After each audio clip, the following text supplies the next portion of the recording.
Hey everyone, I'm going to give you a few minutes to get here. I know this was a last minute thing.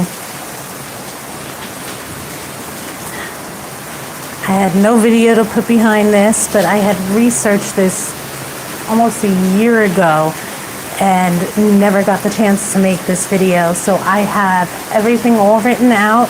I'm just going to go over it with you all. Try and lower this so I can actually see.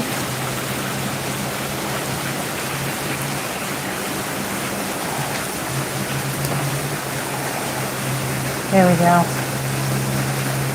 All right, now I can see.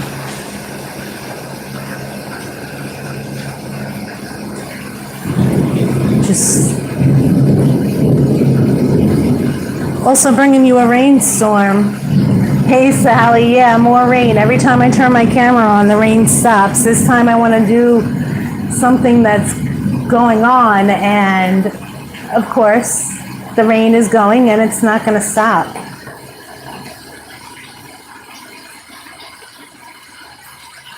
He lives 30 minutes from you. I don't know if they released a name yet. I literally just found out about this from Reverend Robin Marie. She sent me a message. And I said to my husband, oh my God, I did all that research over a year ago, but I've never made the video. So I don't have any of the specifics. This is about the Gilgo Beach Killer. He was also known as the Long Island Serial Killer. Some know him as Lisk. He was also known as the Craigslist Ripper, and was at this point an unidentified serial killer who was believed to have murdered 10 to 16 people over the period of 20 years. This was on Long Island, New York, Gilgo Beach. But I have pages and pages of the background. So I wanted to jump on and give the background to so many that don't know, because I'm sure we're going to be hearing a lot about this. A lot of you probably are familiar with the name Shannon Gilbert. So I always called him the Gilgo Beach Murderer. These murders began in April of 1996.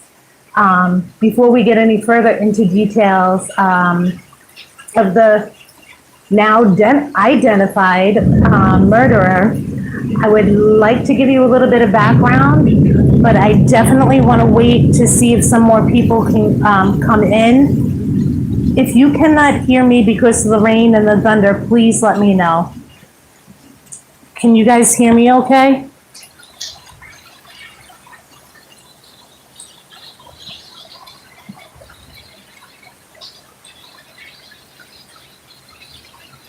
Okay, I just want to make sure. Well,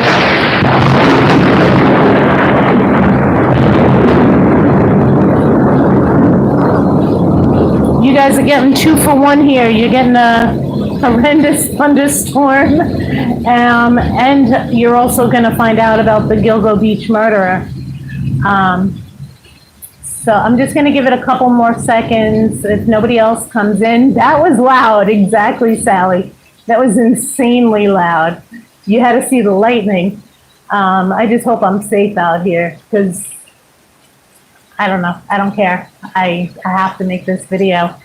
I wish you guys could see the amount of paper that's in front of me. So I'm not going to give it much longer. All right, if you guys miss anything, this is the background of the Gilgo Beach murders.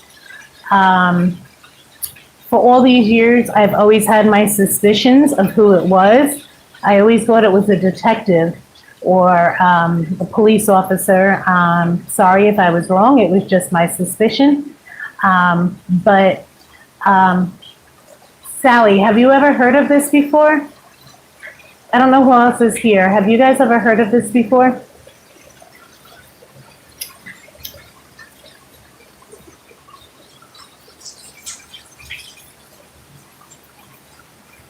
Okay, so I'm going to go into the background. You guys know that when I make a video, I have to have the background. And like I said, I wrote this out almost a year ago, so I do have it.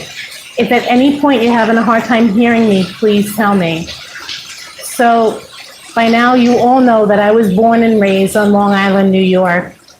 In 1996, I was in my early 20s. I had gone to Robert Moses Beach Field number 5 many times. Robert Moses Beach is a state park in Fire Island, New York, off the Robert Moses Causeway in Babylon, New York. The park is on the western end of Fire Island, on the Central Barriers Island, off the southern coast of Long Island. That's a lot of islands there, sorry guys. This beach is very popular, as Field 5 is 3/4 mile away from Fire Island. It's so close to Fire Island. Robert Moses is about 8.9 miles from Gilgo Beach. Both are located off the Robert Moses Causeway, yet I had never heard of Gilgo Beach. I've never heard of Gilgo Beach. I lived on Long Island and there's so much that I never heard of. I didn't get around much, as you can tell. I had never been there until 1996, going there on a date with my now husband to hang out with some friends. So in 1996, I met my husband, the love of my life. When they say that there's no such thing as soulmates, they're wrong, because I met my baby and he's still my baby. But that was one of the first places that we had gone. You love when a serial killer is captured. Yes, yes, Skunk. I'm like so blown away. Like when Reverend Robin Marie messaged me, I was just like, wait, what? What are you talking about? He was caught. And I still don't know who it is. I just jumped to my camera. So when I get the, up-to-date information, I'll definitely give it to you guys. So I have to be honest, finding out in 2010 that bodies of 10 to 16 of them were found there between 2010 and 2011, and that the murder started in April of 1996, the one and only summer I went there, still creeps me out to this day. Think about that. It was the one and only time I had ever gone, and there were bodies there around me, and I had no clue. It still creeps me out, and it's unbelievable. I mean, to think that they were still there to this day. We're now in 2023. In fact, the fact that there were dead bodies, possibly only several feet away, was extremely scary. These murders began April of 1996, starting in Blue Point, New York, and ended in May of 2010 with Shannon Gilbert at Oak Beach. Can you guys still hear me? Like I said, you're getting 2 for 1 here. Massive rainstorm and also the Gilgo Beach. Okay, I just want to make sure. I want to give you a background on Gilgo Beach and the area of Oak Beach, including Robert Moses Causeway. First, Gilgo Beach State Park is located in Suffolk County, New York, a town of Babylon. In 2010, the population was 131 for full-time residents. This was a richy area, so people didn't live there all the time. Many of the homes there are second homes, not primary residences. Gilgo features waterfront access to the Atlantic Ocean to the south and the Great South Bay to the north. It's located approximately 4.5 miles from Amityville. And I know many of you have heard of Amityville because the Amityville Horror, which was another story from Long Island, that was a bunch of bullshit, but I have a video on that if you want to watch it. So that's where the Amityville family murder took place in 1974, was in Amityville. And that's also off of the Robert Moses Causeway to Ocean Parkway. The Gilgo Four were found along Ocean Parkway near Gilgo Beach, starting with one body on December 10th of 2010, and then 3 more were found on December 13th, 2010. Oak Beach is a small community, again, 286 population as of the 2010 census, also located off of Robert Moses Causeway, part of the village of Babylon, Suffolk County, the eastern part. The Oak Island Beach Association is gated, where Shannon was, whereas the western part is not gated.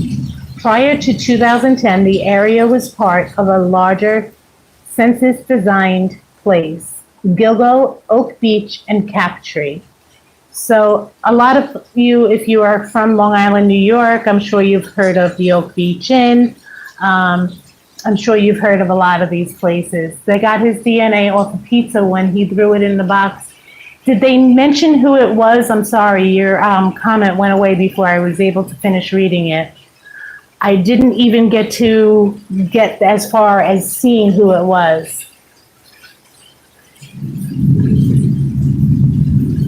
Yeah, Sally, this has been going on for so long. The most known is Shannon Gilbert, but there were others that never got their names out there. Is Rex Hewerman. You know, I don't think that's any of the names that I have.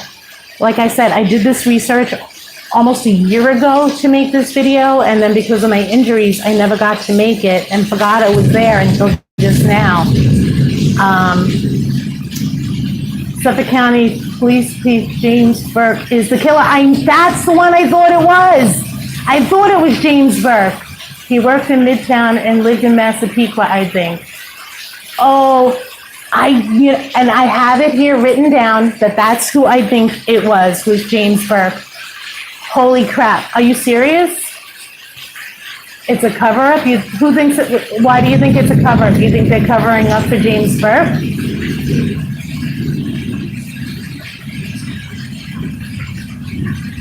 Guys, I'm sorry, this video is kind of all over the place. It's background history, Suffolk County Beach. Yes, I believe so as well. But the family attorney thinks there are other killers, just like Epstein.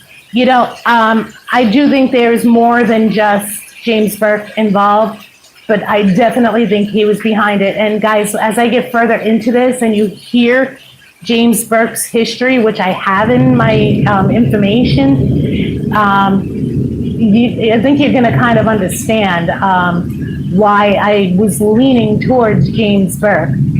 But holy crap, James Burke, I'm like shaking right now. I can't believe that this is... I honestly wish that I was able to make this video prior and have all the pictures of all the girls. And you know what, guys? I will do a background video to this just with their pictures and stuff so you could see. But like I said, I only live maybe a half an hour from here, and I was at the beach where the bodies were laying, which is the creepiest thing in the world to think about. You knew I would do a video on this. You know, like I said, and I'll show you all my notes later when I make the video. It's probably about a notebook's worth full. I just never got around to making the video. Very well connected to country and state government. If Burke goes down, so does New York State. You know, there's a lot of people that were behind that as far as the government. I mean, we're talking a lot of officials. So, and I have a lot of names here, so I'm going to keep reading. If you guys catch anything new on the news, please put it back up, okay? And if I miss it, put it up again, because I am looking down and I'm reading. So if I miss something, please put it up. I'm just still in shock that, yes, it was James Burke. Holy cow. Okay. So back to this. I had gone over the Robert Moses Causeway many times, never knowing that I was driving by once missing girls, now dead bodies, that no one knew was there until 2010.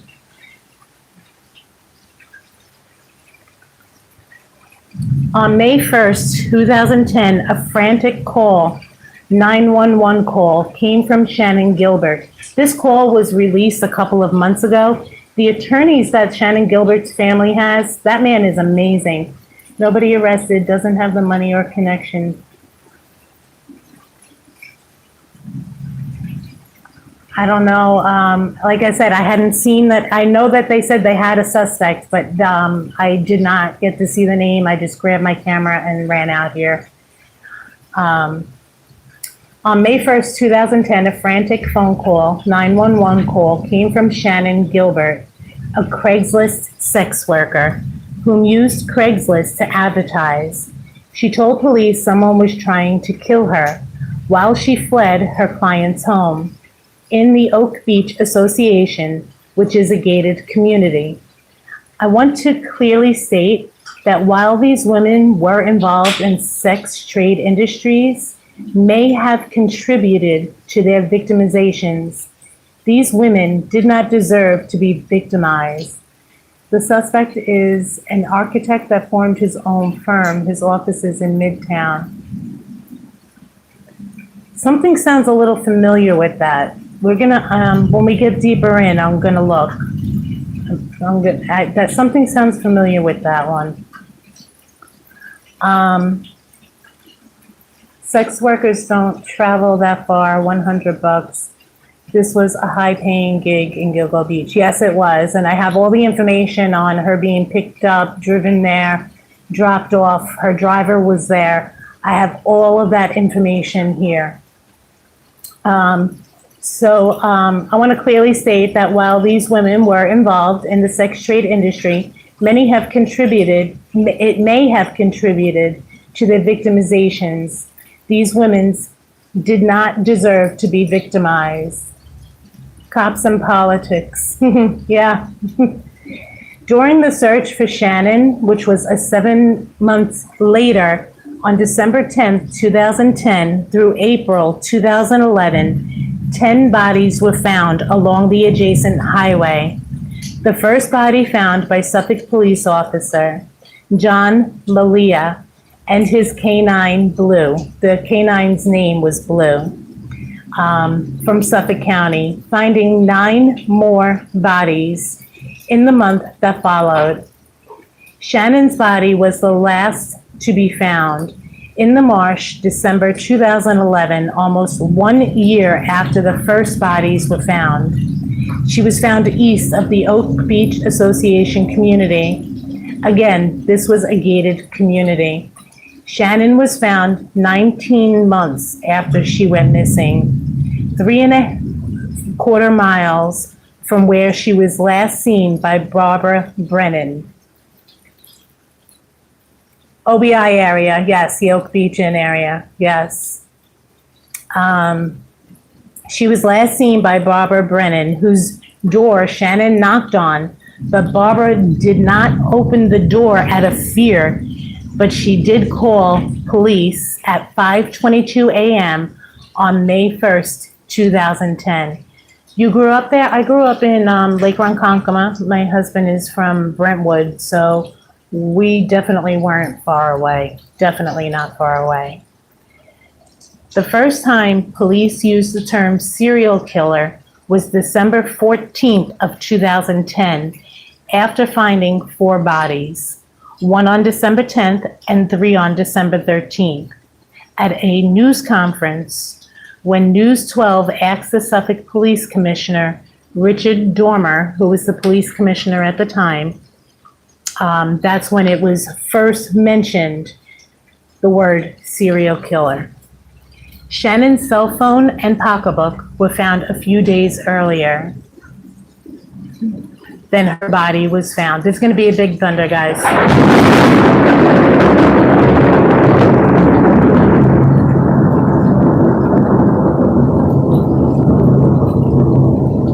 Sorry, I told you you're getting 2 for 1 here. Shannon's pocketbook and her cell phone were found a few days earlier than her body, which was 1/4 of a mile from her body and near the backyard of Dr. Peter Hackett, whom was a neighbor of Joseph Brewer, Shannon's client, the night she went missing. and made that frantic 911 call. Police took Shannon's mother to Dr. Peter Hackett's to show her where her daughter's remains were found. So Shannon made the phone call herself, and then Barbara had made the phone call after Shannon was pounding on her door, screaming for help. Unfortunately, she didn't open the door for Shannon, but she did call 911. We will get into more of the details as we go further. As you can imagine, the case caught my attention back in 2010, as 1996, when these murders began, was the first time I ever went to Gilgo Beach. I was on the first date with me and my husband, and that was the first time I actually even heard of Gilgo. I didn't even know it existed. It's always bothered me that this case was hushed for so many years. If it wasn't for Shannon Gilbert's family and the family attorney not giving up, I mean, her family and that attorney never gave up. They never gave up. In keeping this case in the news, I often wonder what would have happened. This is still a cold case, not anymore as of today, but thanks to newly released information, maybe, just maybe, some more information and possibly answers can help solve this case after over 22 years. And today, July 14th, 2023, those answers are coming. As of 2020, there are still 4 identified victims. I do have all the victims laid out as well. So I'm going to give you a little bit of information now on Shannon Gilbert. Her name is Shannon Marie Gilbert. And there was a $50,000 reward leading to the arrest. It was ordered by Suffolk County Crime Stoppers. She was born on October 24th, 1986 in Lancaster, Pennsylvania. And then she went to New Jersey, lived in New Jersey. She never saw her father again after her parents split up. So her mother left her father when Shannon was 5. Her father was a heroin addict. Her mother, Marie, who was born in 1964, unfortunately died at the hands of her own daughter. Her daughter, Sarah, murdered her by stabbing her, and that was in 2016. She was 52 years old at the time. Her daughter, Sarah, apparently had some mental issues, and she did kill her mom. They relocated 2 years after the parents separated to Ellensville, New York, which is upstate New York. Shannon was 7 years old at the time. She lived in a series of foster homes. Marie really never explained why she kept Shannon away from the home, but for some reason, Shannon lived in foster homes. I'm sorry, can you write that again? It went away. Respect the victims. I missed that.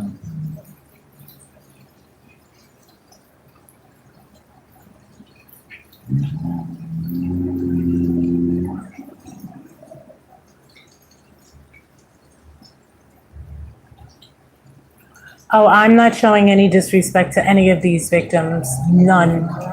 I'm just giving a background history. I'm sorry if you're taking it as me disrespecting them. I'm not trying to disrespect them at all.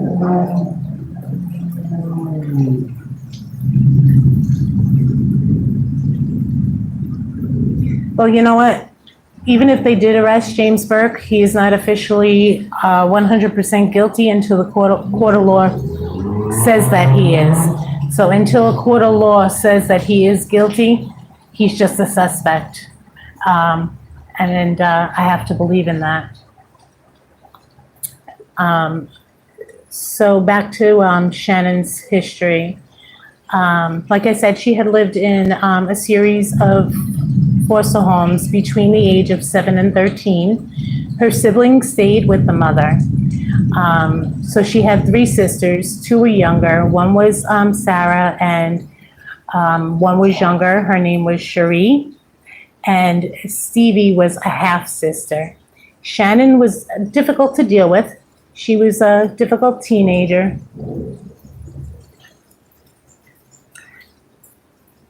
I understand what you're saying, but that's how the world works. You're innocent until proven guilty. So Shannon also suffered from mood swings and eating disorders and was diagnosed at age 12 with bipolar disorder.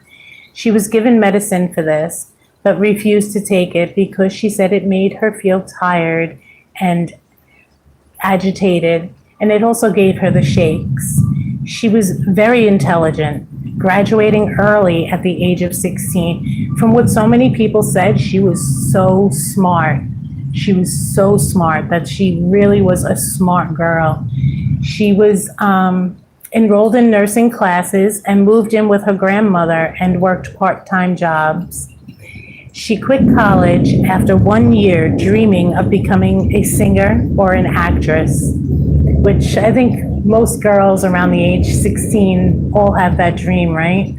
But she was also in nursing school. From what I've really heard, I heard that she was a very brilliant girl. She moved to New Jersey to live with her boyfriend, Alex Diaz. Shannon suffered DV in this relationship. In one fight with Diaz, her jaw was actually fractured.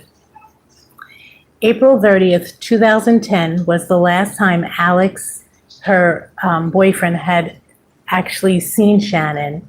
They went to a movie, then Shannon had to work that night. So after the movie, she went to work. In 2010, Shannon began working independently. Shannon became an escort, advertising on Craigslist and Backpage for approximately $200 to $250 an hour.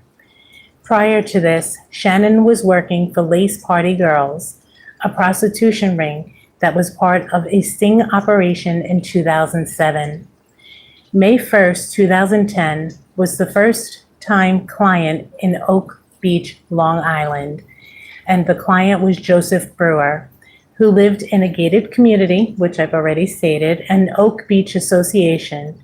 She was driven there by her driver, Michael Pack, who was a 41-year-old from Queens, New York. Michael Pack was her driver and helped provide security for her as well. Shannon and Michael met at her last agency. The two decided they could make more money cutting out the middleman. Shannon started working with Michael in 2009. Michael and Shannon had an hour and a half to drive to Fairway Drive, Oak Beach from Manhattan, for her to meet up with the client, Joseph Brewer, who was about 46, 47 years old at the time. And the man apparently lived alone. One neighbor claimed his house had become a bit of a party house since his wife had left. Shannon arrived at Brewer's house at approximately 2 a.m. on May 1st. Pack waited in the car. Sometime between 4:30 and 5 a.m., Brewer tried to get Michael's attention. He wanted Shannon to leave his house, and that is as per Brewer. And again, Brewer is the client. Michael asked Gus if he saw a young woman because they were looking because Shannon took off and ran off out of the house.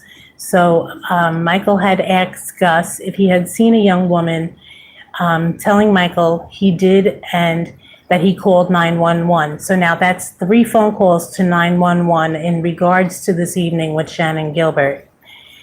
Pack replied with, "You shouldn't have done that. She is going to get into trouble." Next, Shannon runs down the fairway and bangs on Barbara Brennan's door. She doesn't open her door, but does call 911 at 5:22 a.m. Barbara would be the last to see Shannon Gilbert alive. She didn't open her door out of fear. It wasn't that she wasn't trying to help. She didn't know who was knocking on her door, so I mean, I think a lot of people would probably do the same thing if they were home alone and somebody was banging on their door. The police arrived around 6 a.m. Shannon was nowhere to be seen. And again, guys, the 3 counts of first-degree murder, I missed the whole thing. I can't wait to be able to watch the news and catch up on this and see what's going on. March 12, 2015, Shannon's remains were found after 19 months of searching, December 13, 2011, in Oak Beach Marsh, about a quarter of a mile from where she was last seen. Shannon was buried in the Amityville Cemetery in Amityville, New York. So Shannon was one of the few that were able to be found. And she was buried on March 12, 2015. Her autopsy was found inconclusive. For the next few years, there was debate if Shannon was killed or if she had possibly drowned in the marsh, as suggested by Police Commissioner Dormer. After 2011, Suffolk Police refused to publicly discuss the case. Barron was out as chief detective when James Burke became the new police chief. Okay, so James Burke became the new police chief after Barron retired. Secrecy lasted over the case until 2020. Suffolk Police Commissioner Geraldine Hart had reopened everything, was working very closely with the family and the attorneys and trying to get a lot more information and answers out of what had happened so many years ago, 1996 to now. September 18, 2014, forensic pathologist Dr. Michael Baden agreed to conduct an independent autopsy of Shannon. The results were released in February of 2016. There is insufficient information to determine a definite cause of death, but the autopsy findings are consistent with homicidal strangulation. Dr. Baden also noted that Shannon's body was found face up, which is not common for drowning victims. So they had a second autopsy done, which were consistent with homicidal strangulation, and with her body being face up shows that she did not drown. A drowning victim, they would be face down in the water. So yeah, so some crazy shit happened that night. I don't know if you guys have any questions or anything so far before I continue.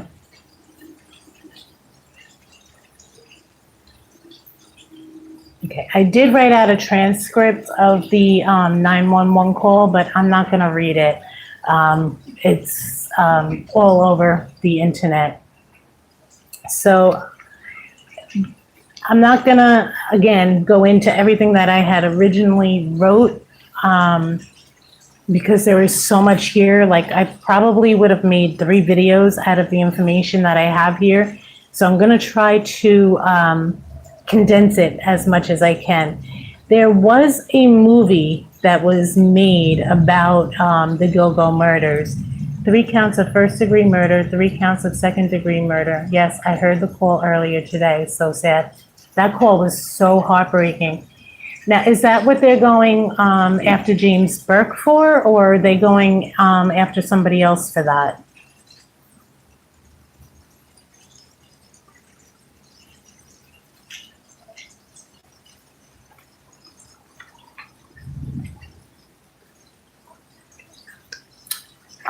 So there was a movie that was made about the Gilgo Beach murders. It's called The Lost Girls. Last I knew, it was on Netflix. The only suspect right now is Rex Humerman. Burke wasn't named. I'm sorry, somebody earlier had said that James Burke was arrested. So that's where I was getting that from. Okay. I'm gonna have to look into this and see what his affiliation, if any, Wow. I don't remember that name in any of my research, but like I said, I haven't read this in a year since I wrote it. So, again, if you wanted to watch that movie, it's called The Lost Girls, and the last I knew it was on Netflix. I believe that as well, that there's more. I really do. From the information that I have, there's two of them that I really question, and they were friendly together. One was James Burke. I can't remember the name of the other one. I have it in here.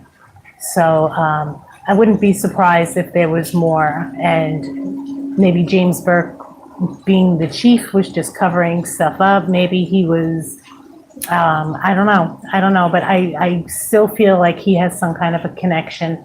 And again, that's just my feeling. So what is the Gilgo 4? The Gilgo 4 were the 4 bodies that were found 500 feet away from each other. The first girl she was found on December 11th of 2010. Her name is Melissa Bartholomew. I'm sorry if I'm saying that wrong. She was 24 years old, 4 foot 10 inches tall, and weighed 95 pounds. She went missing on July 12th, 2009, and she wasn't reported missing until July 18th of 2009. She lived in a basement apartment on Underhill Avenue, the Unionport section of the Bronx. I'm not familiar with the Bronx at all, so I'm sure some of you will know Underhill Avenue. I'm not familiar with it at all. She was originally from Jersey City. She was found on December 11th of 2010, which was 17 months after she was reported missing. And she was found by the cadaver dog. She was last seen on her porch, talking on her phone. She told a friend she was going to see a man. She was going out for work and would be back in the morning. A cadaver dog reacted, and an officer found her partially decomposed remains wrapped in burlap. And the burlap is actually something that comes up quite often with a lot of these bodies that were found. They seem to have been wrapped in burlap, and for a while they had actually thought that somebody that had worked far out east on not farmland, but something similar to that, where they would use burlap, flowers or something like that, may have been associated. So I do have the name of that person in here. So again, I don't remember. Like I said, I wrote this almost a year ago. It's so weird for me to be making a live on something and not be putting a video together. It's very strange for me. So yeah, she was wrapped in burlap. Her cell phone records do show that she traveled from the Bronx to Manhattan. She had arranged for a $1,000 date with a client on July 13th of 2009, somewhere on Long Island. So the actual location was not known, but it was known that the date was scheduled for Long Island. His cell phone records also show activity from Manhattan to Freeport to Massapequa and Lindenhurst. She did work as an escort via Craigslist. So now that's 2 of them that used Craigslist. That was Shannon used Craigslist and Melissa also used Craigslist. Melissa's younger sister, Amanda, received numerous of vulgar, mocking and insulting calls from a man using Melissa's cell phone. So whoever this was actually had her cell phone and claiming to be the killer. Eventually, these calls led to the caller telling Melissa's sister, Amanda, that her sister was dead and that he was going to watch her rot. Police were not able to determine who was making the calls. However, did trace the calls coming from Penn Station, which is near Madison Square Garden in New York, and also from Massapequa. The Port Authority bus terminal on 8th Avenue as well. Melissa's mother noted a lot of calls to Manorville, Eastern Long Island, from her daughter's phone around the time Melissa disappeared. So that's the one I wanted to bring up. That was Manorville, which is where they were assuming that the burlap was coming from. I totally just missed those comments. I'm so sorry. I picked up my head just as they were fading away. So there's a couple of connections with Manorville. I do have all that information in here, so I will get into that. Melissa was strangled. So now Shannon's second autopsy was showing that she died by strangulation, and Melissa's autopsy shows that she was strangled. Melissa's body was found beside Ocean Parkway near Gilgo Beach on 30th and 8th. I had his job and very close to Penn Station and the 30th and 8th. Oh, see, I knew somebody would know the location. I'm not very familiar with pretty much anything past exit 56 on the LIE. I was pretty sheltered. I stayed from 56 East. But my husband knows all these areas. I don't. I know. No, listen, seriously, I thought Park Bench was literally a bench. I didn't realize it was a park because I really never went to Manhattan. I went to the city once with my aunt. She pointed at a bench and she said, that's Park Bench. And for almost all my life, I thought Central Park was a bench. And now I feel absolutely stupid because it's not even close to it. So Melissa's body was found beside Ocean Parkway near Gilgo Beach. January 24th, 2011, police revealed Melissa's identity. You know nothing about Long Island. See, there's nothing really much on Long Island. It's just the suburbs, but it's peaceful. Nothing huge. It's a nice vacation spot. I mean, if you go all the way out east by the wineries, then you got someplace nice. You got Montauk and the Hamptons, but yeah, the city I know nothing about. So the next is Maureen Brainard Barnes. She was 25 years old, 4 foot 11 inches. Height was 105 pounds. She went missing. There was no exact date of when she went missing, but she was reported missing on July 14th, 2007 by a friend from Norwich, Connecticut. She was found December 13th, 2010. Apparently, she was last seen on July 9th of 2007 by her friend Sarah, who left her out a Super 8 motel. Maureen was supposed to stay there until July 11th. She called a friend at 11:43 p.m. in Connecticut, who was the last to hear from her.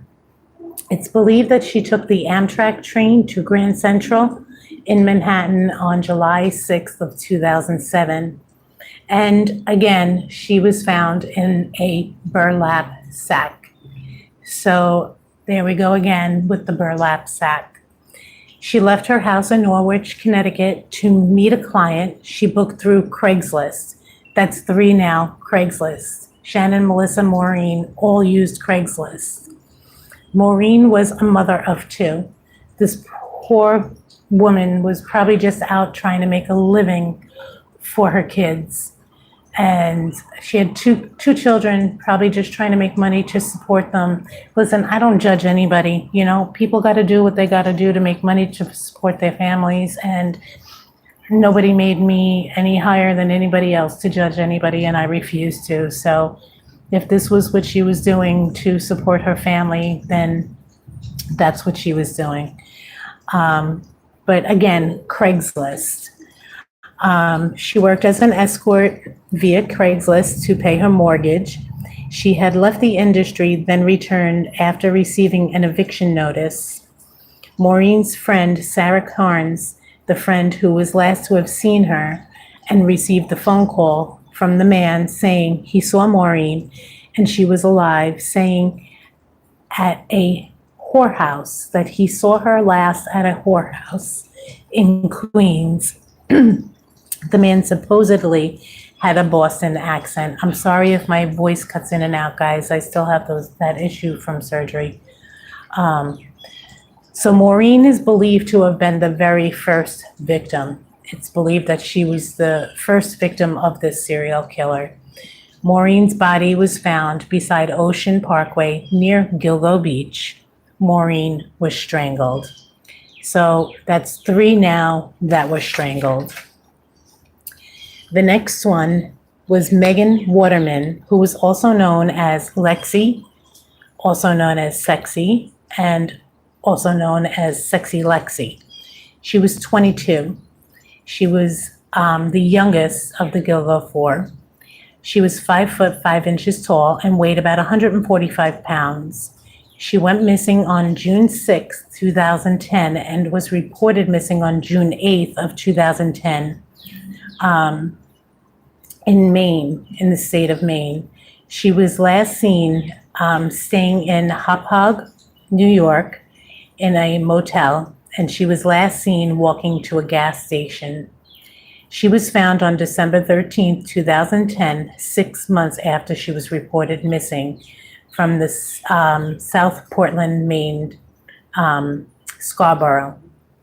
Megan was staying in a Holiday Inn Express in Hauppauge. She was captured on camera walking out of the hotel around 1 a.m., approximately 15 miles northeast of Gilgo. Just an FYI, a press conference is scheduled for 4 p.m. Okay, I'm using my phone. I have no clue what time it is. I'm going to try to read this a lot faster.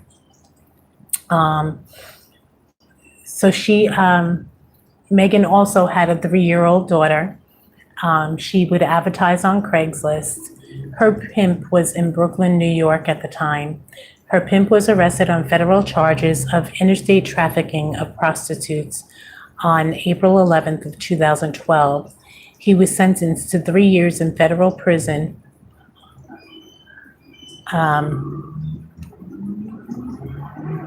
in January 2013.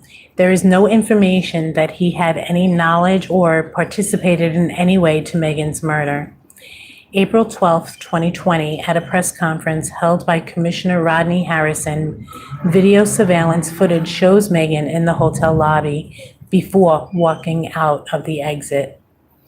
January 19th, 2011, Megan's body was identified. Megan was found beside Ocean Parkway near Gilgo Beach. Megan was strangled. That's another one that was strangled. The oldest of the Gilgo Four was Amber Casilla, also known as Carolina or Mia. She was 27 years old. She was the oldest. She was 4 foot 11 inches tall. The weight was 100 pounds. Most of these girls are within that 4 foot range. There was just that one that was over 5 feet, and most of them are very low in weight.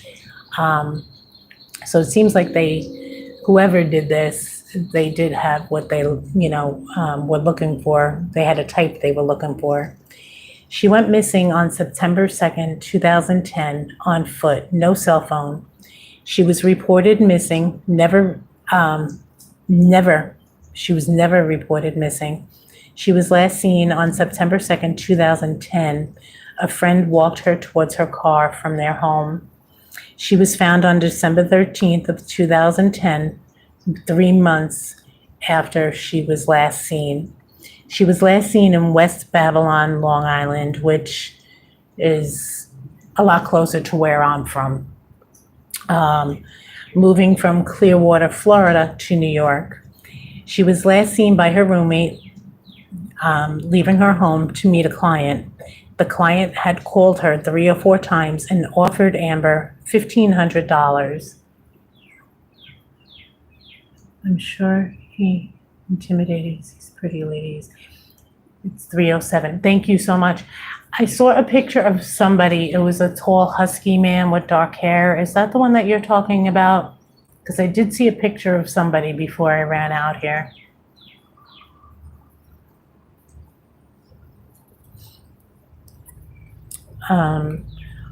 So apparently she was a sex worker, again, advertised on Craigslist.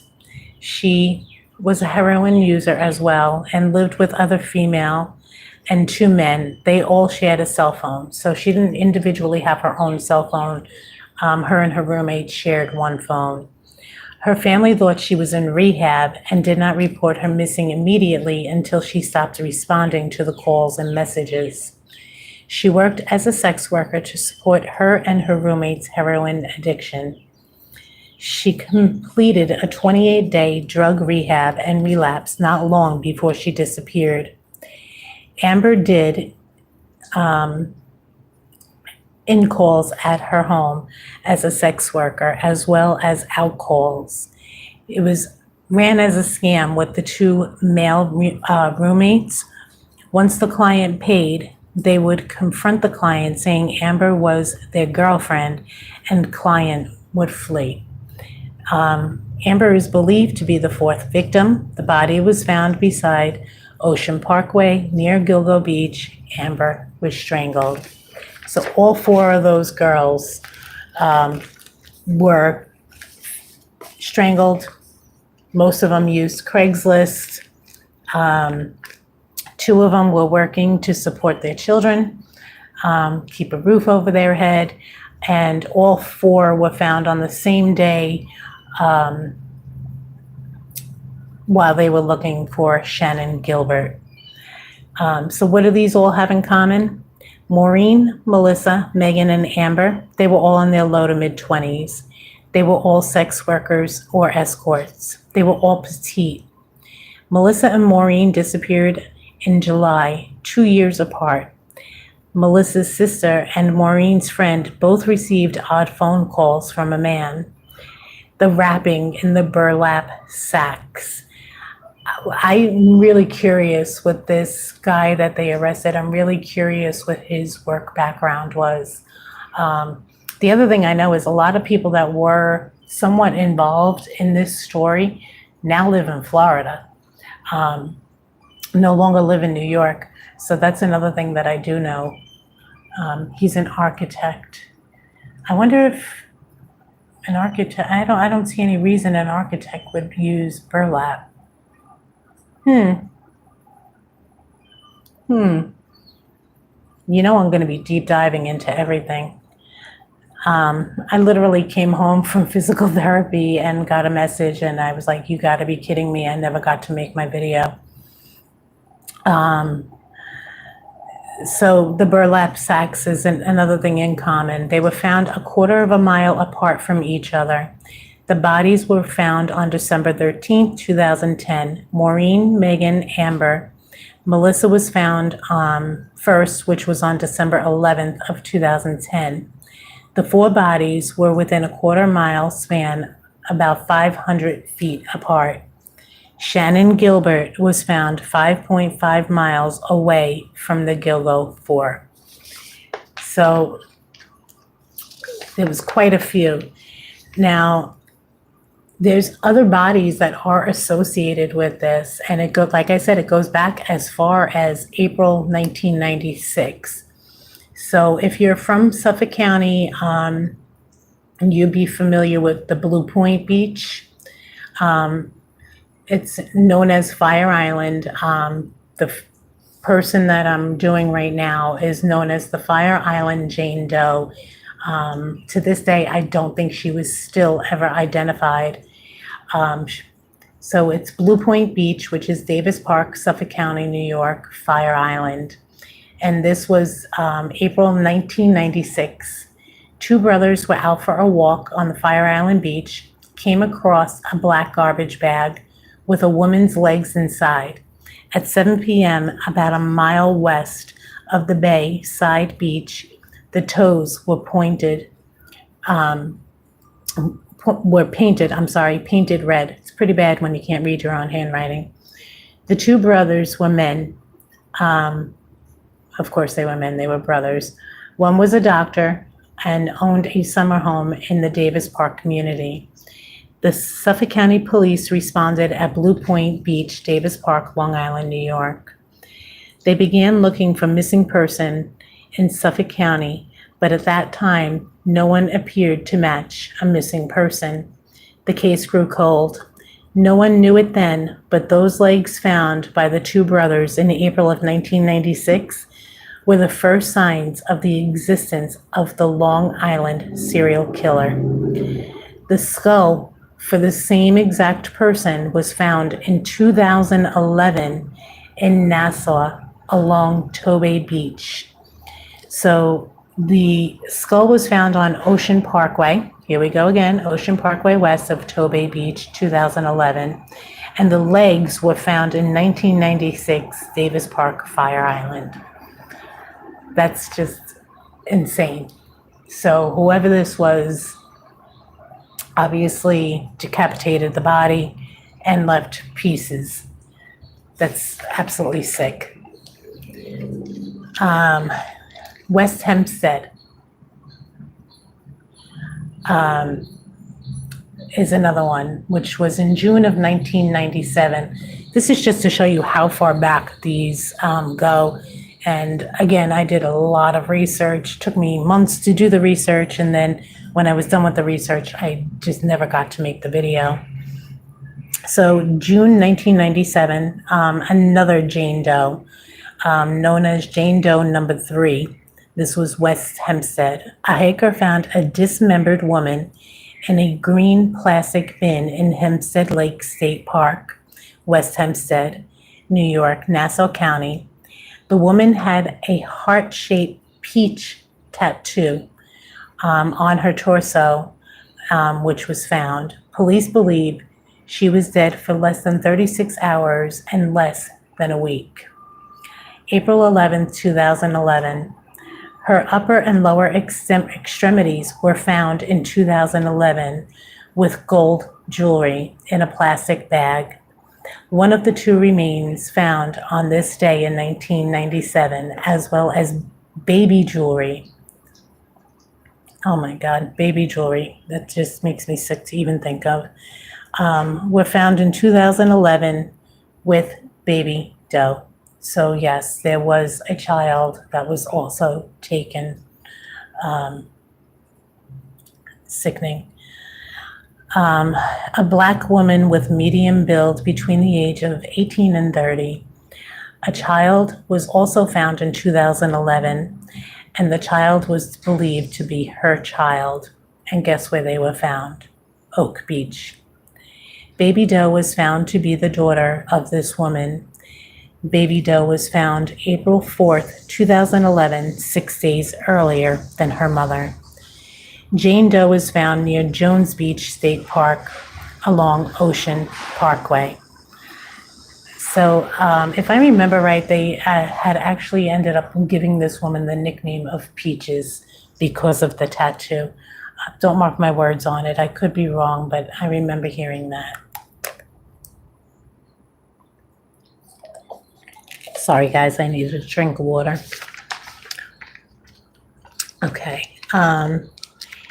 Then there is 2003, who was the first found after the Gilgo 4, Jessica Taylor, in Manorville, Eastern Long Island, age 20, sex worker, 5 foot 3 inches, 125 pounds.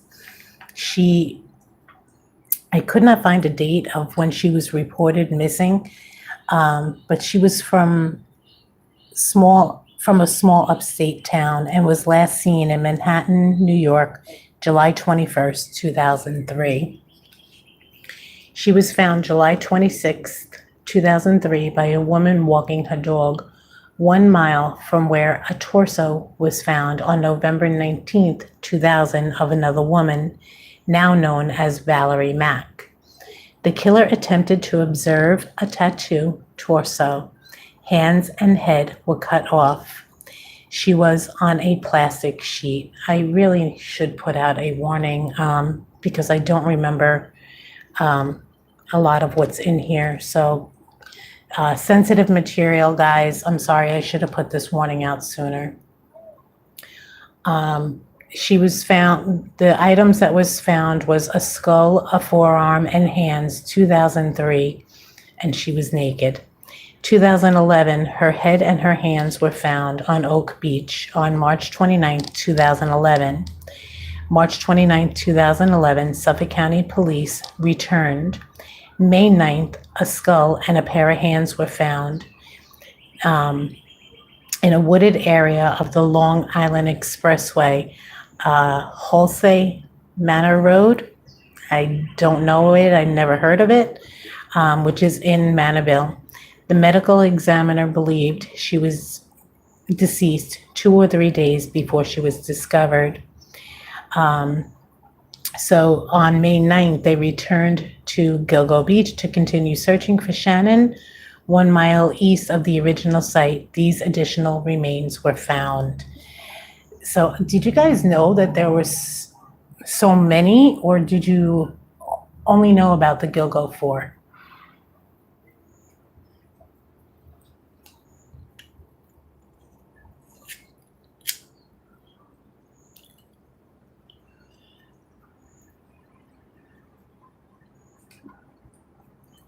A lot of people only knew about the Gilgo 4, and there's no definite connection, but they think there is a connection to this. So I had mentioned the baby earlier, Baby Doe. She was also found on April 4th. She was the third one. They said possibly up to 10 victims. So, okay, so here we go. I think I got them.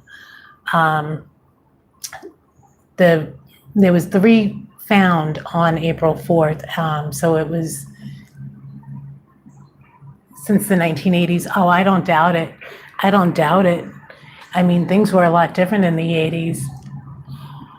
Yeah, no, they're definitely a lot more than just those 4. Those 4 were found, and then in 2011 they had found quite a few more, and now today I believe they're saying they found 10 more as of today. I don't know if they're saying they found a total of 10, including what was already found, or if it's an additional 10, which if it's an additional 10, my goodness, it makes me even fear more driving over that bridge to go to the beach. Like I said, Baby Doe, who was also found on April 4th of 2011, was a baby girl. She was found to be the daughter of the woman with the peach tattoo. You saw that the 4 were included in the total, okay. So this baby girl was Peach's daughter. June 1997, in a green plastic bin in Hempstead with a peach tattoo was Peach's, and the baby was found.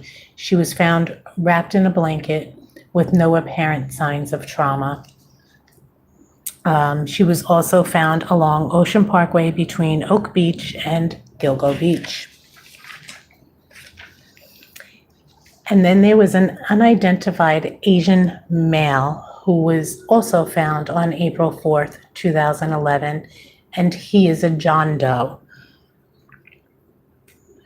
He is between the age 17 and 23 at the time of death. He was 5 feet 6 inches tall.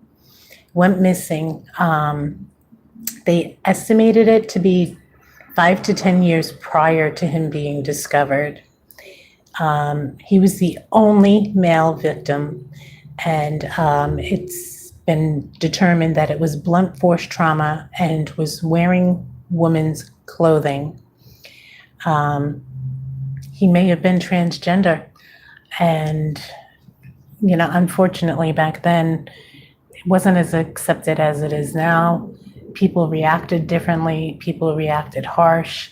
And unfortunately, this poor guy might have lost his life because of it. And then we have Shannon Gilbert, who we've got into pretty much detail about, but age 23, she was between 5 foot, 5'6", approximately 150 pounds. She went missing on May 1st from Oak Beach Residents Association, Oak Beach. She was found on December 13th, 2011. Craigslist sex worker met with client Joseph Brewer, an Oak Beach resident, on May 1st, 2010. Shannon made a frantic phone call at 4:51 a.m. On December 6th, Shannon's pocketbook, ID, cell phone, jeans, and shoes were all found during the search of an Oak Beach marsh. December 13th, 2011, Shannon's body was found in the Oak Beach marsh, a quarter mile from where her belongings were found at 9:14 a.m. I'm sorry. On May 1st, 2012, Suffolk County shares Shannon's autopsy results with her family. The cause of death is inconclusive, which I read to you that there was a second autopsy done, which did show strangulation. So I'm glad the family did do a second autopsy. Her family does not believe that she drowned. Again, they said that she couldn't have drowned because her body was up instead of face down in the marsh. And they do believe that her body was connected to the serial killer.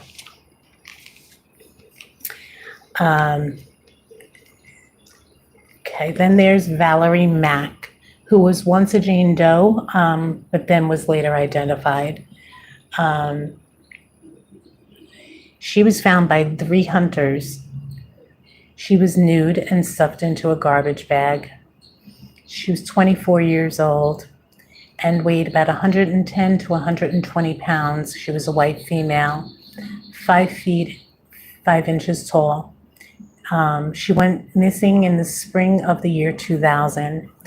She was never reported missing. She was found November 19th in a wooded area west of Hazley Manor Road near a nature trail. So that's the second one on Hazley Manor Road. Her torso was found in Manorville, New York on November 19th, 2000.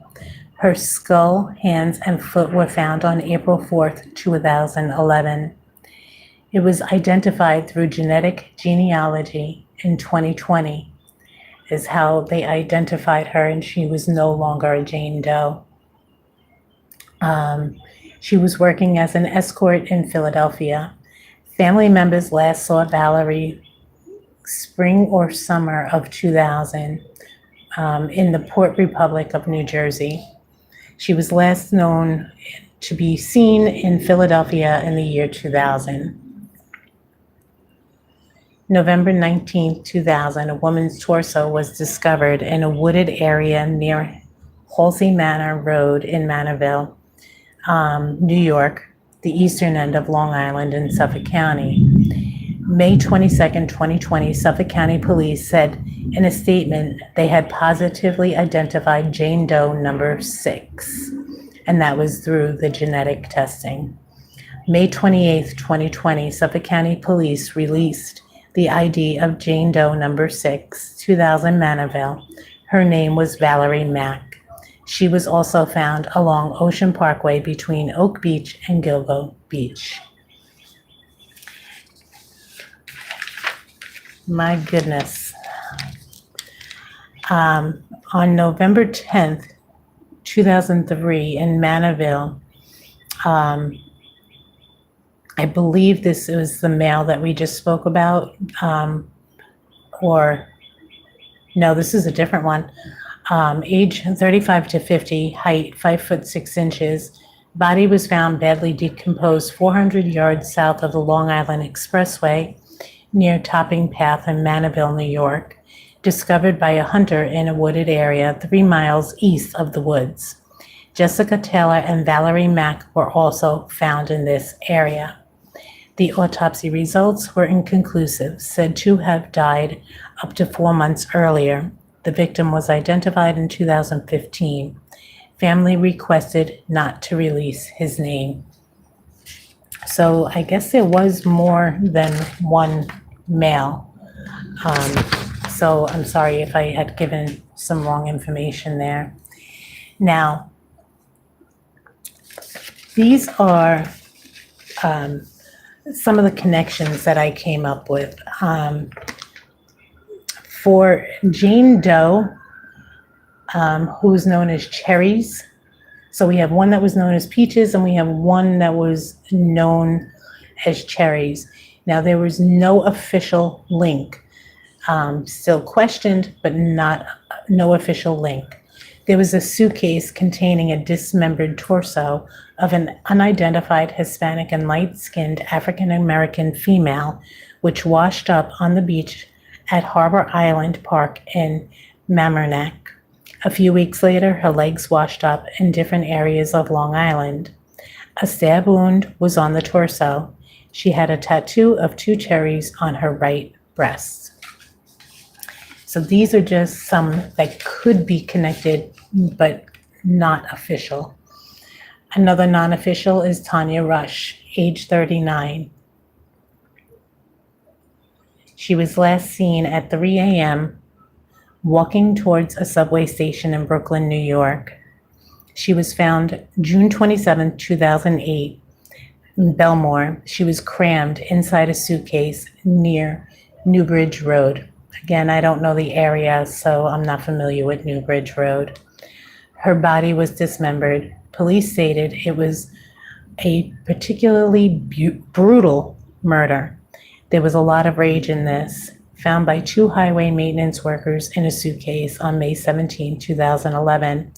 Suffolk police reveal that they are reviewing other homicides for possible links to the bodies found along Ocean Parkway. The only case specifically mentioned was Tanya.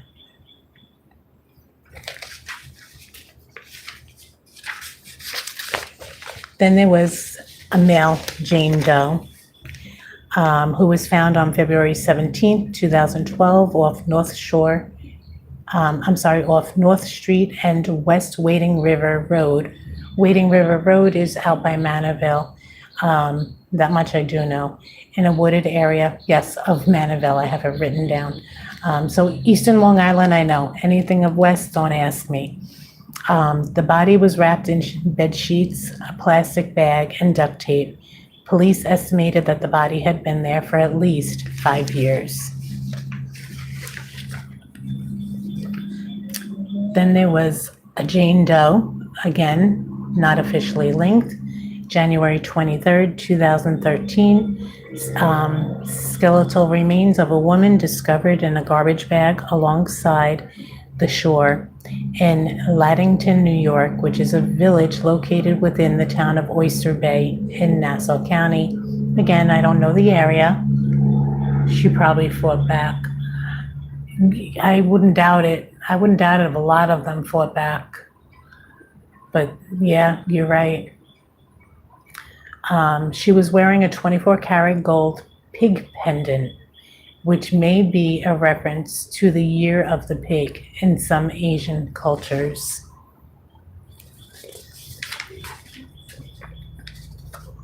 Okay, then there was Natasha Hugo. She was last seen leaving our home in Queens Village. Pig or maybe cub. Oh, God.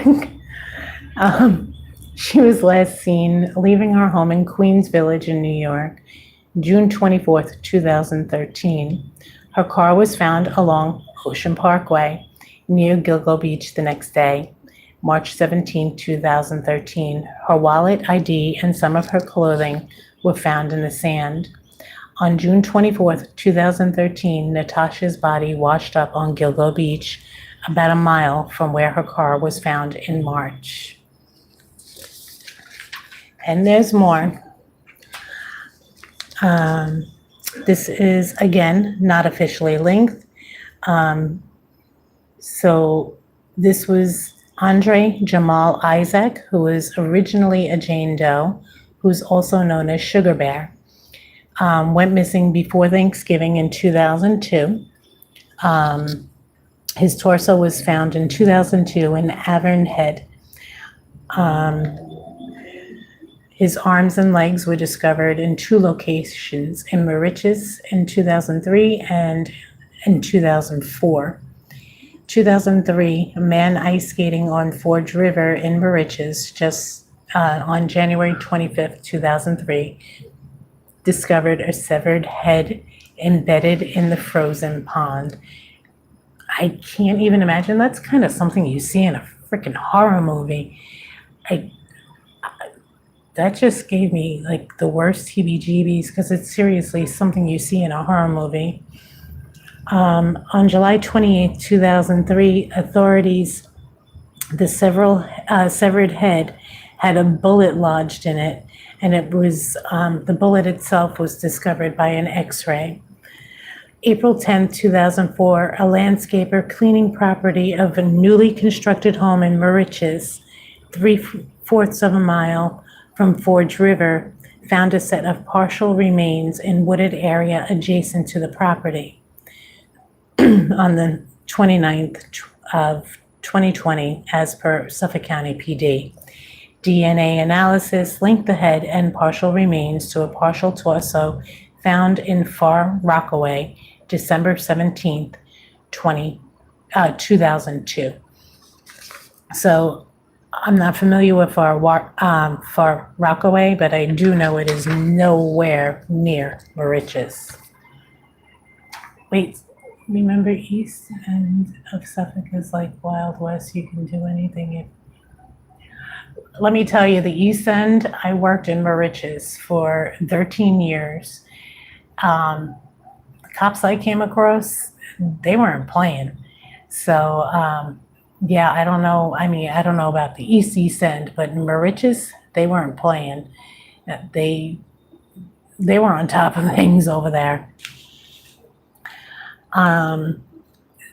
So I pretty much got into all the locations where everything is found. So I'm not going to read a lot of what I have here, but what I am going to read, because my next thing is the locations where the bodies were found. So we have Blue Point, we have Hempstead, Manorville, we have, let's see, when questioned in 2003, is this a serial killer? Police responded, we have no evidence that the 2 Manorville crimes are linked. Then nothing was heard for 7 years. December 11th, 2010, Suffolk police officer with his canine found a woman's body along Ocean Parkway near Gilgo Beach. So in the beginning, I guess they were denying that it was a serial killer. The north side of Ocean Parkway, north side of Ocean Parkway. So 3 were found on the north side of Ocean Parkway. Police said the bodies were dumped separately over the last year and a half. On December 14, 2010 was the first time the term serial killer was used. So from 1996 to 2010, nobody ever used that term. After Shannon Gilbert's frantic 911 call and her being reported missing on December 11, 2010, Suffolk police officer and his canine Blue found a woman's body along Ocean Parkway near Gilgo Beach. And this is when they were able to locate the other 3 and when they finally used the word serial killer. Let's see, I just want to make sure I'm just trying to skim through this because I really have a lot of information here. Okay, so some of the suspects. This is what I was looking for. So the first one that I wrote down was John Bitrolf. September 2017, he was named a possible suspect. He was a Suffolk County resident. He was convicted May 2017 of murdering 2 sex workers, Rita Tangredi and Colleen McMee. And this was in 1993 and 1994. These bodies were found. So this was before the April of 1996. And he was also a suspect of a third.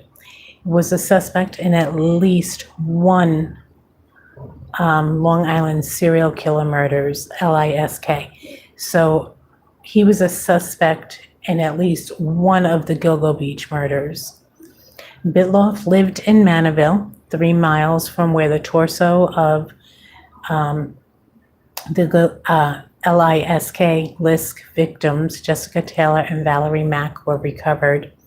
He was never officially named a suspect. One of his known victims' daughters was friends with Melissa Bartholomew, a Gilgo victim, one of the Gilgo Four. So there was a connection between one of the Gilgo Four and this person that Mr. Bitloff was being held a suspect for. John was arrested on July 21st, 2014 for 2 of the murders.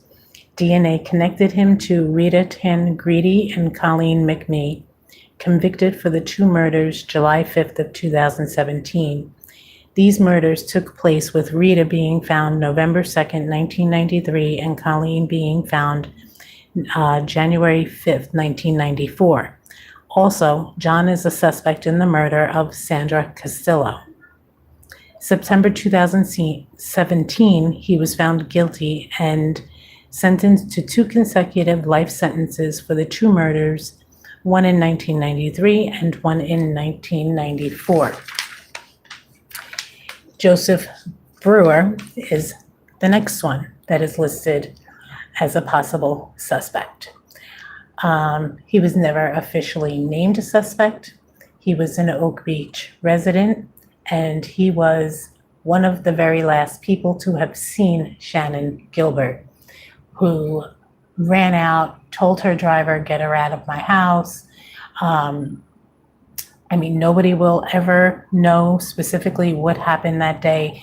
The poor girl was running around hiding, knocking on doors. Nobody will ever know for sure what happened that day with Shannan Gilbert.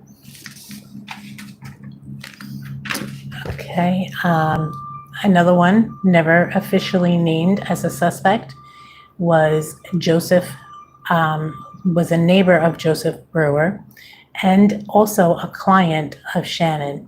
So Shannan had him as a client and then had the neighbor as a client.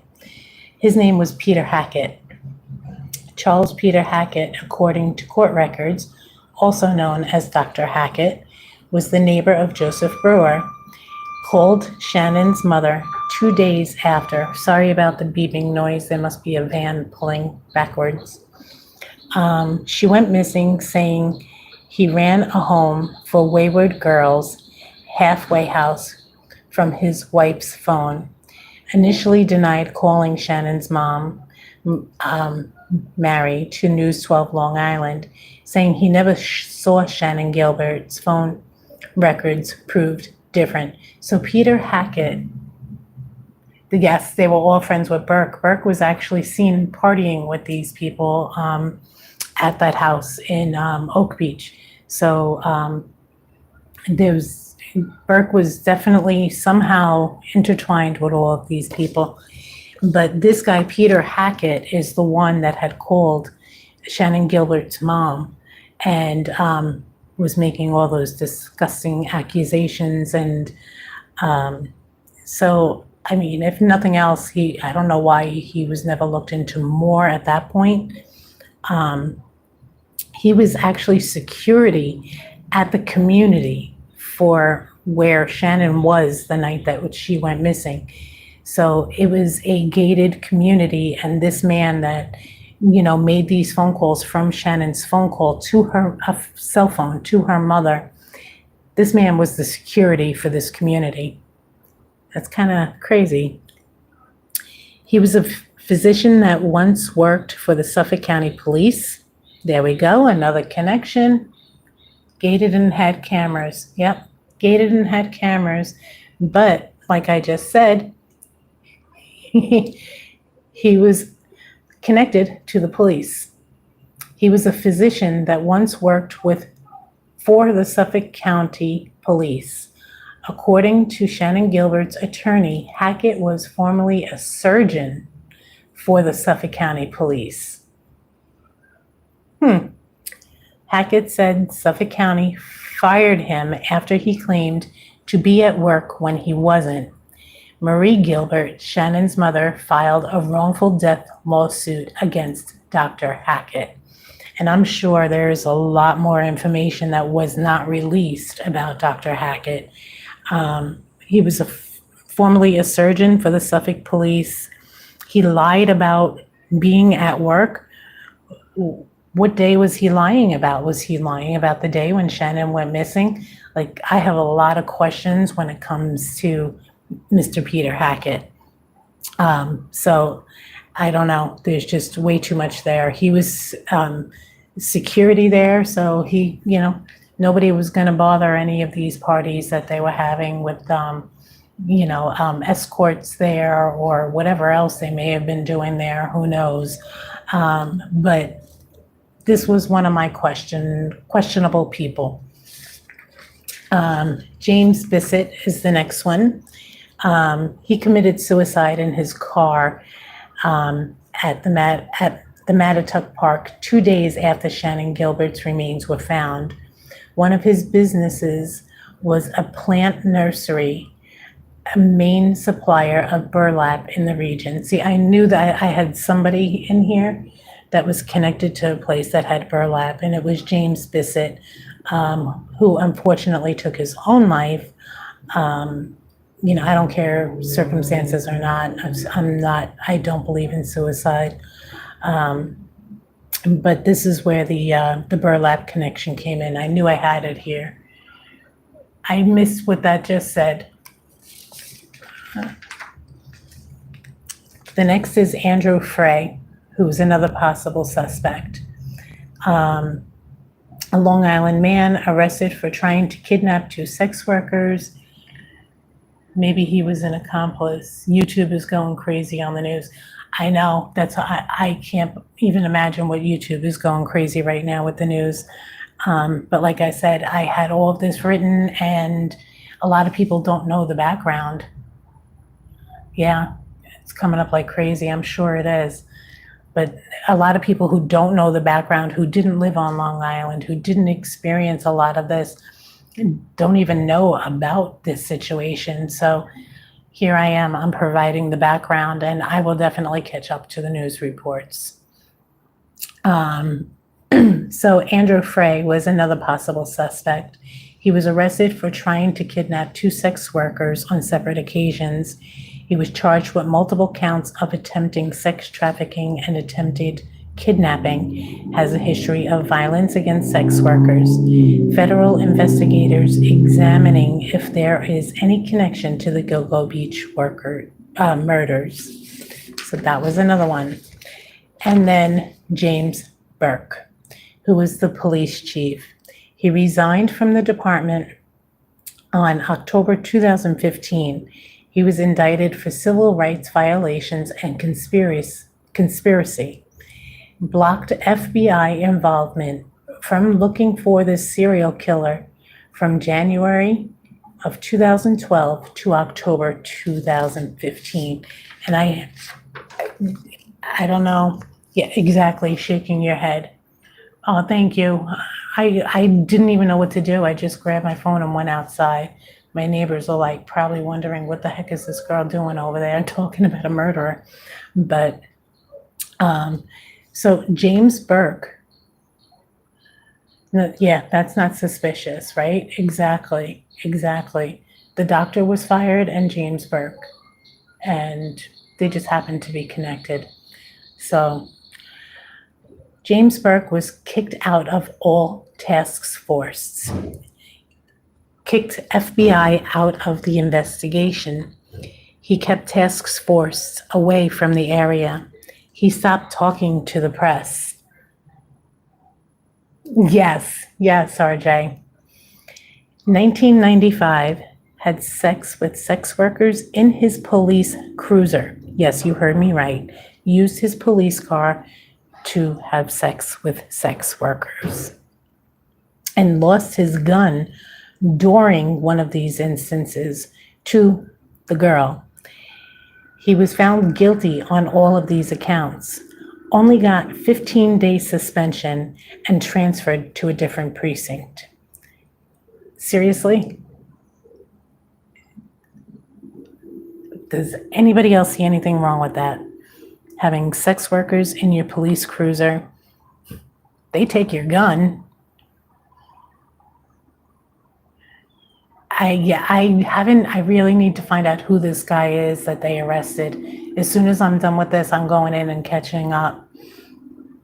So, I mean, how does Burke get away with this?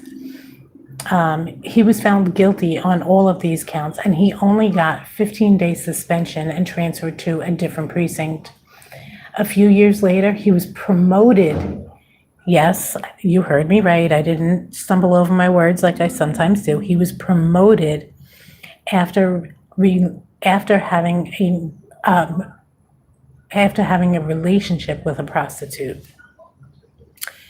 Ask former detective Robert Trotta, now legislator of Suffolk County, the first time he met Burke. Burke asked him, "I hear you're a heavy hitter. I want you to work for me." Then asked, "Where can I get a snuff film?"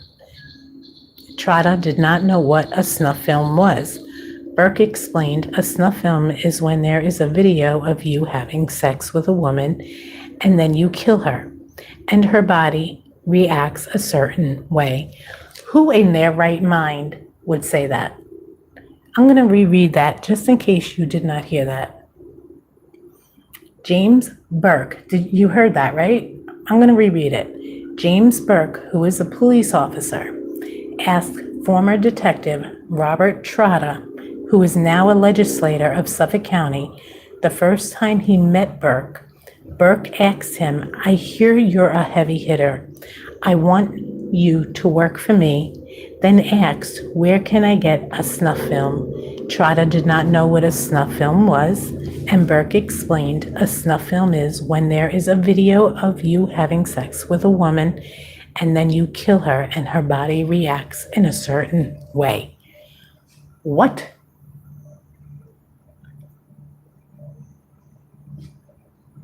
That's all I can say about that. What? And why wasn't... Ding, ding, ding, ding, ding. Exactly. This is why Missy does a ton of research. This is why I do a ton of research. 350. Thank you. This is why I do a ton of research. I know my videos are usually long because there's so much research, but this is why I do it. Because the second you don't look, that's the second you miss something. So back to Burke. I got 10 minutes. Burke and snuff films came out a lot during the investigation. So during the investigation, they brought these films up numerous times. What did they do about it? Did they find any in his house? Did they find anything? Did they have a search? Did they get a search warrant? Were any of these girls from Gilgo, were they any part of these videos? Did he make them? I have a lot of questions. I don't know about you guys, but I got a lot of questions. So back to this. Burke, in a house on Oak Beach, had an encounter with a sex worker. James Burke shows up at Chris's house where he lives with his mother and beats Chris in front of his mom, brings him back to Suffolk County precinct, puts him in an interrogation room with no cameras and continues to beat him, threatens him with a hot shot. Chris Loeb was a heroin addict struggling to get his act clean. He was 26 at the time that this happened. Yeah, he got reprimanded. But let me ask you a question. Was he in those snuff films? I know they were found in his car. But was he an actor in those films? There's a lot I don't want to accuse anybody of anything. It's just a question I have. Did they get search warrants? Was he any part of those films? Was he selling those films? Were there children involved? Because that's a whole different level. I have a lot of questions. So back to Chris Loeb. Chris broke into James Burke's SUV, which belonged to Chief of Police James Burke. Chris stole a duffel bag out of the SUV. When Chris got home, he opened the bag. 2 disturbing items inside, such as sex toys and porn videos, plus several magazines of ammunition, a box of cigars, a gun belt, a humidor, toiletries, and clothing. And when James Burke arrested Chris, he brought him into the interrogation room and beat him. He beat him. He brought him into a room where there was no cameras, and he beat him and threatened him with a hot shot. How does a cop get away with this? All of a sudden, there's no cameras in an interrogation room? Come on. If I remember right, this was the 5th precinct in Suffolk County. Don't mark my words. I believe it was the 5th precinct, which would make it Patchogue, but don't mark my words on that.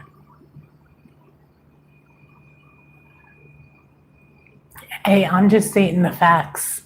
I'm stating what I've read, what I've researched. Was I there to view it? No. Do I know 100%? No. But this is all research that, like I said, I took maybe 6 months researching all of this information, and there's a lot of stuff I left out because I'm already at an hour and a half on this video. But this I couldn't leave out. So it took 2 years before Chris got the attention of the FBI over being beaten by Burke.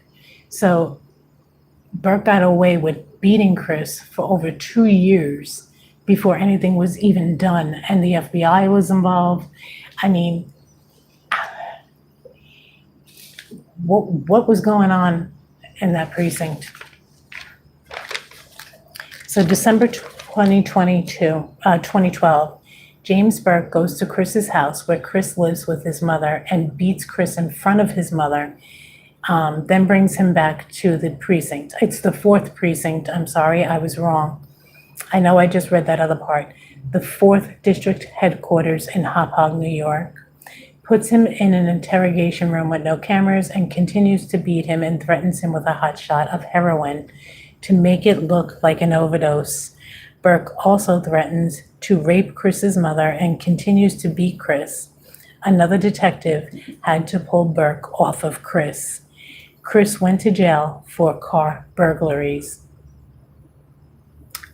Chris went to jail for breaking into a car, and Burke beat this kid to a pulp and was threatening to kill him with a hot shot of heroin. And what did he get? Just my question. What did he get? Nothing, because he made sure there was no cameras around. But what about that cop that had to pull Mr. Burke off of Chris? Did he keep his mouth shut?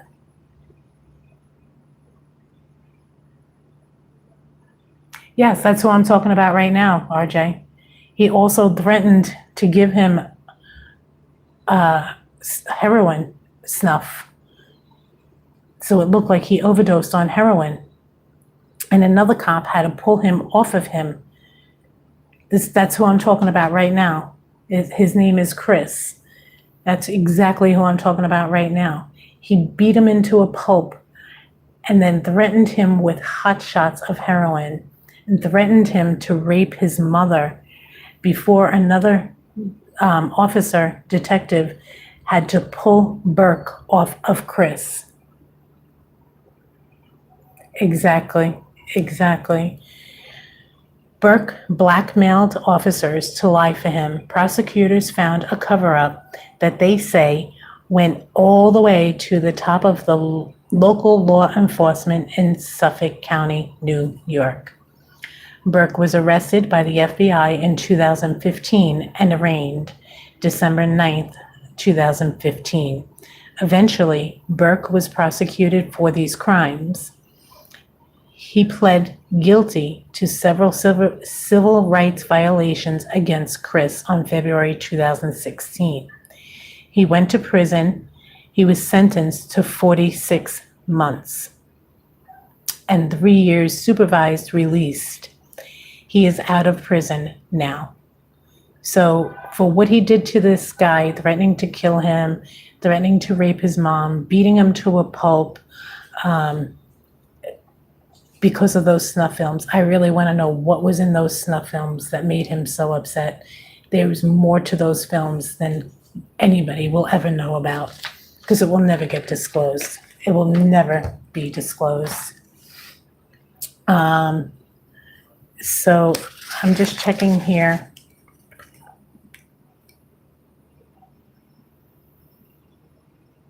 It was the 5th. I'm just checking here at my notes just to make sure I didn't miss anything that I really should get in this video. Okay, so here is an order of the Suffolk County DA Commissioner Police Chief. 358, oh boy, okay. Thomas Spada, District Attorney, January 24th, 2011. DA Thomas Spada states that a serial killer is responsible. He reveals that all 4 victims worked as escorts using Craigslist. May 9th, 2011, DA Thomas Spada states there is no evidence that all the remains are from a single killer.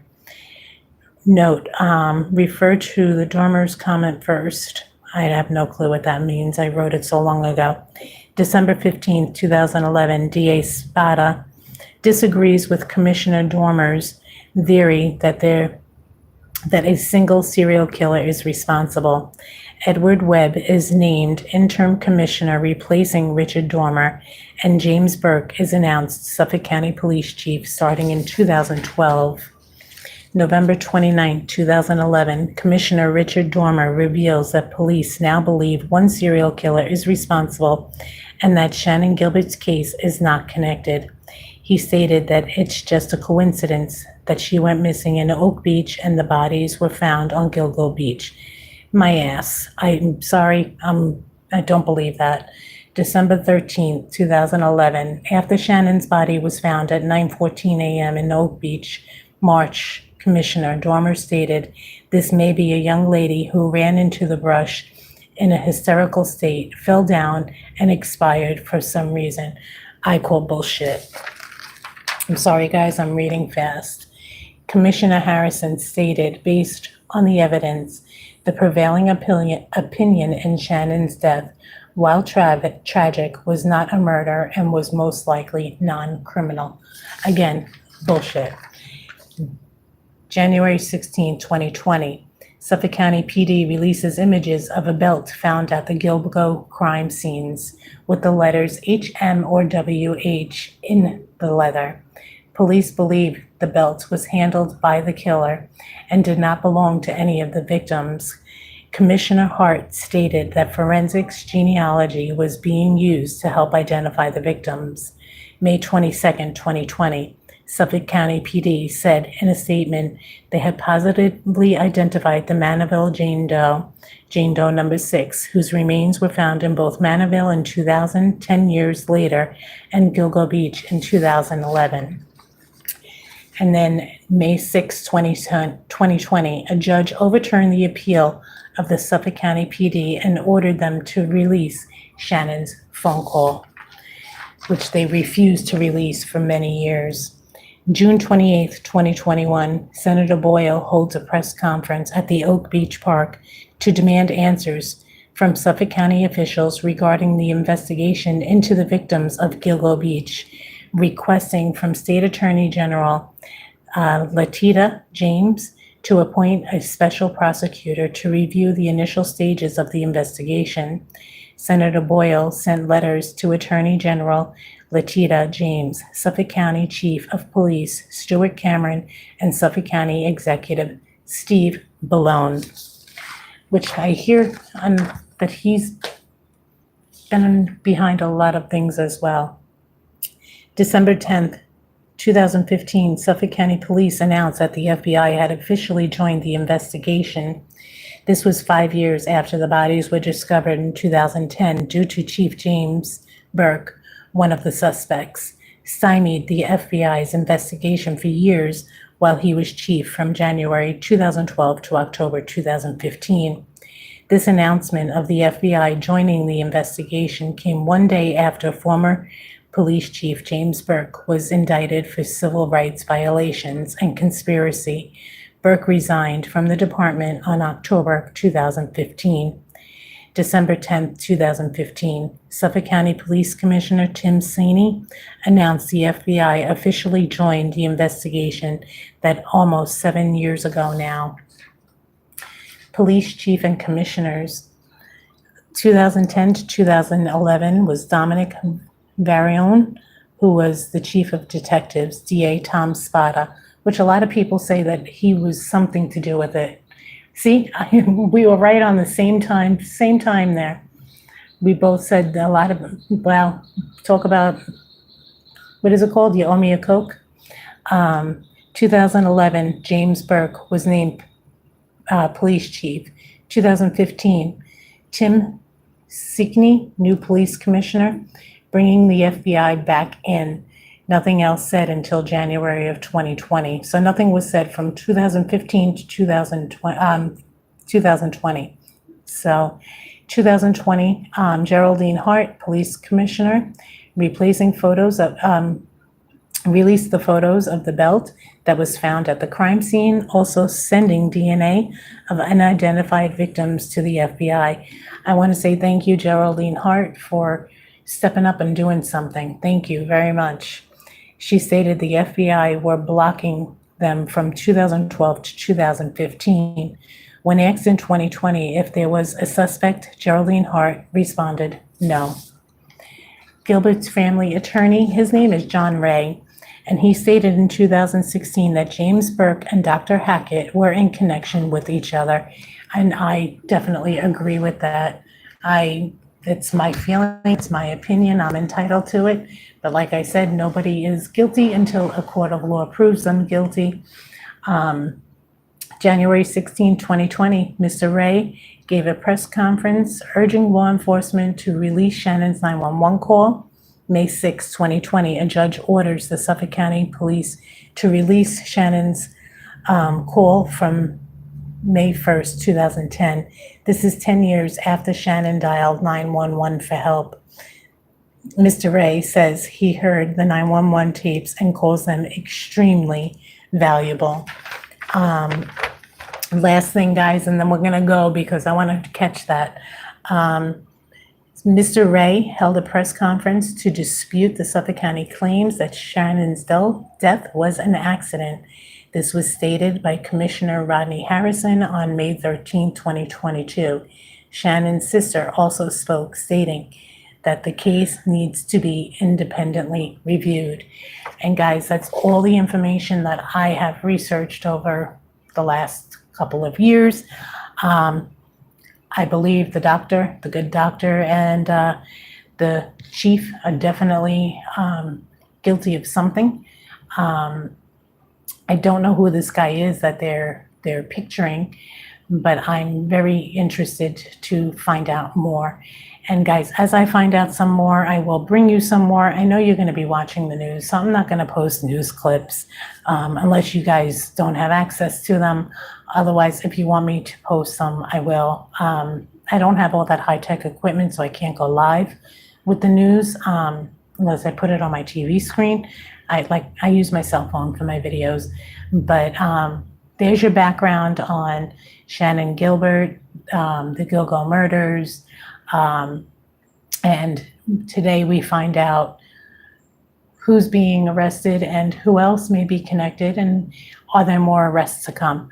So guys, thank you for being here. Please remember to hit that thumbs up button. I sat out here in a massive rainstorm to bring this to you, and it's like probably 103 degrees out here. I'm in South Florida, so I'm dying. I'm going in to get some ice water and definitely sit in the air condition and let's hope we get some good news for these families. Okay, guys, let's all keep our families fingers crossed. Thank you, guys. I really appreciate it. Yeah, I'm going in now. Thank you so much. I'm going to go watch the press release. Again, thank you. And remember, guys, every day is a mystery.